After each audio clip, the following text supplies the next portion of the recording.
Hi, I'm Wendy Gregory and this is my YouTube channel, The Wendy House. I'm a counselling psychologist and a survivor of narcissistic relationships, and now I specialise in helping others in a similar situation and also in training therapists on this subject. Today I'm going to be talking to you about what you can do if you really can't leave your narcissistic relationship, if you're just not able or not ready to do so. And I'm going to be doing this without judgment, disapproval, or telling you what you should or shouldn't do. Believe me, I do know just how hard it is to leave such a relationship. Please do feel free to comment, like, share, and subscribe to my YouTube channel, particularly if you find it helpful and if it might help other people that you know. So what are the reasons that people stay in such difficult and damaging relationships? Well, it might be because you have children together and you don't want to upset the children, or because you know that your partner is going to try to get residency. If the latter is the case, be aware narcissists tend to play dirty. They'll discredit you, they'll lie about you, they might say you're an alcoholic, a drug addict, even a prostitute. They might say you abuse and neglect the children. And that's really, really tough to go through.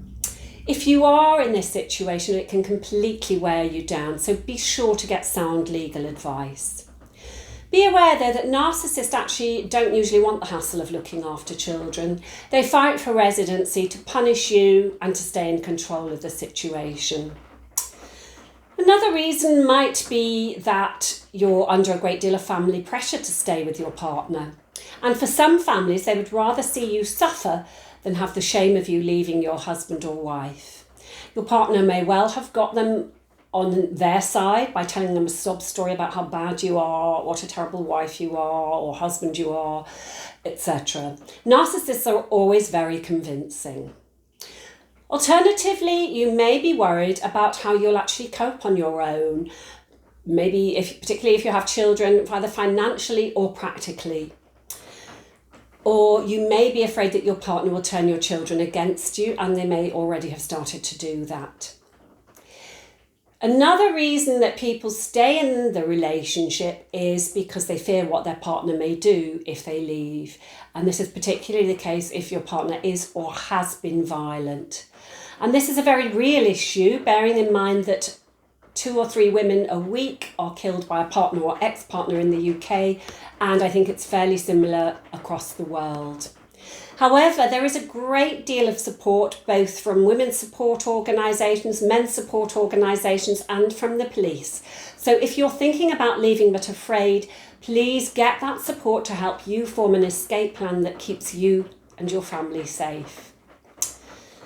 Now, you may not leave the relationship, or you may not want to leave the relationship because you're simply still in love with your partner and hoping that they will change and that everything will go back to how it was at the beginning of the relationship. And that's probably one of the toughest reasons of all. You're probably doing deals with yourself such as, oh, I'll leave when the kids have done their exams, or I'll leave when I've saved up enough money, or I'll give him or her another year, and then if they haven't changed, I'll leave then. If this is you, please do have a look at my last video, Can a Narcissist Ever Change?, to give you some perspective on that. The link is coming up now. Okay, so whatever the reason, you're not able or ready to leave right now. What can you do to make your life a little more tolerable? Before we go any further, if your partner is violent and you think these strategies might result in an attack, then please don't put yourself in danger on any account. Get away and get help. Otherwise, here we go. So firstly, stop doing the dance. What do I mean by that? It's a cliche, I know, but it takes 2 to tango. And what I mean really is just change the pattern. The most important thing to learn about this is to respond, not react. There is a difference between responding and reacting. So give yourself a moment to breathe and to consider what your response will be instead of instantly reacting when you're triggered by your partner's behaviour. Remind yourself that you can take control of the situation. If you usually respond to your partner's criticism by trying to defend yourself or justify yourself, stop. You can just walk away saying nothing at all, or saying something like, I'm not going to get into this conversation, or that is unfair, I'm not going to respond, I don't need to justify myself. Always staying calm and not raising your voice. Similarly, if your partner is shouting or swearing at you, stand firm and say, does shouting at me or does swearing at me make you feel good? And then walk away. It's really hard to carry on shouting at someone when they're not there. They end up shouting at the wall. So another strategy, which you may have heard of, is called grey rocking. And what that means is that you just don't respond at all to your partner's bad behaviour. You withdraw and turn yourself into a rock, silent and solid. Stop cooking, cleaning and washing for them if that's what you do. Stop doing anything to help them. Just don't interact. Get on with what you want to do and your daily life.